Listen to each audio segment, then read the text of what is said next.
They warned me about the night shift, not because it was dangerous, but because nobody ever worked it twice. The strange part, they all quit right after their first night, or they never came back at all. The night shift that no one survives twice. I never believed in workplace horror stories. A job is a job.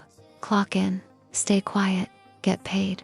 That's what I thought when I accepted the night shift at Riverside Storage Facility. Quiet work, good money, no customers, just cameras, log sheets, and silence. But on my first day, the supervisor, an older guy named Collins, pulled me aside, not smiling, not joking. "Listen," he said quietly. "Night shift rules are different here." He slid a laminated card into my hand. "Night shift protocols. Strict. Never look directly at camera 12 after midnight. If you hear knocking from Unit 47, do not respond. If the phone rings without caller ID, let it ring. Log every minute from 2:59 a.m. to 3:03 a.m. Even if nothing happens, no one, and I mean no one, gets a second night shift." I laughed. He didn't. "People think I'm kidding," he said. "They don't laugh after." I wanted to ask why no one worked twice, but he just said, "Clock in at 10 p.m., you're on your own after that," and left. 10:07 p.m. The building hummed with old electricity. Rows of screens glowed. Security, cameras cycling through empty hallways and silent storage units. Dust, darkness, stillness. Peaceful, too peaceful. I leaned back, bored, until something flickered. Camera 12. The image glitched, static crawling across the screen. A long hallway, lights blinking. And at the very end, a figure, standing perfectly still. I leaned closer. The timestamp blinked, 11:59 p.m. Then the screen went black. Just camera 12. Only that one. I remembered the card. Never looked directly at camera 12 after midnight. Midnight hit. Camera 12 came back on. Empty. No figure. I exhaled. Probably a glitch. 12:41 a.m. The phone rang. No caller ID. Just silence on the screen. Rule number 3. Let it ring. It rang, and rang, and rang. Then it stopped. Immediately after, knock, knock. From the hallway, slow, measured, exactly 3. My eyes drifted to the unit map. Unit 47. Rule number 2. Do not respond. I didn't move. Didn't breathe. The knocking came again, harder, more impatient. Like whatever was out there knew I heard it. And then, a voice, soft, right outside the door. "Please open, it's cold." I swallowed, stayed quiet. The voice turned angry. "You hear me?" Not a question, a statement. Then everything went silent. I wrote it down in the log because the rules said so.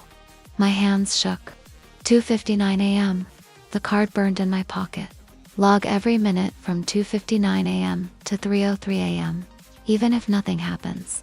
The clock clicked over. 2:59. Nothing. Just buzzing lights. 3 o'clock. Every camera glitched at once. White static flooded the screens.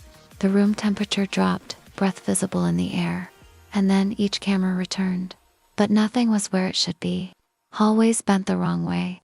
Doors faced the ceiling. Shadows moved without people. And camera 12 showed my back, not the room. Me, sitting at the desk, watching the screens, except the me in the camera. Slowly turned. I didn't, but the version on screen did. It turned its head all the way around, until its eyes were looking right into the lens. Right at me, smiling. 3:01. The phone started ringing again. Louder, longer.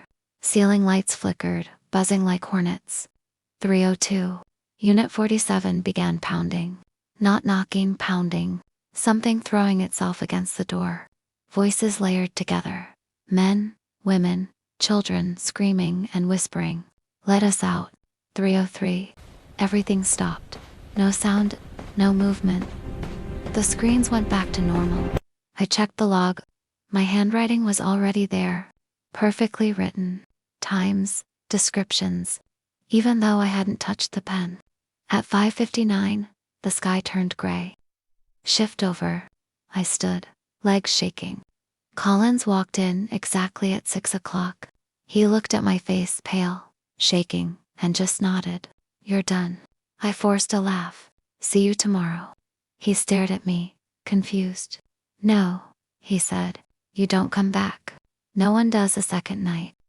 He took my badge, took the keys, walked me out without another word, like I was already gone. I tried to shake it off. Sleep, coffee, normal life. But that night, at 2:59 a.m., I woke up, not to an alarm, to the sound of a phone ringing, from the kitchen, no caller ID.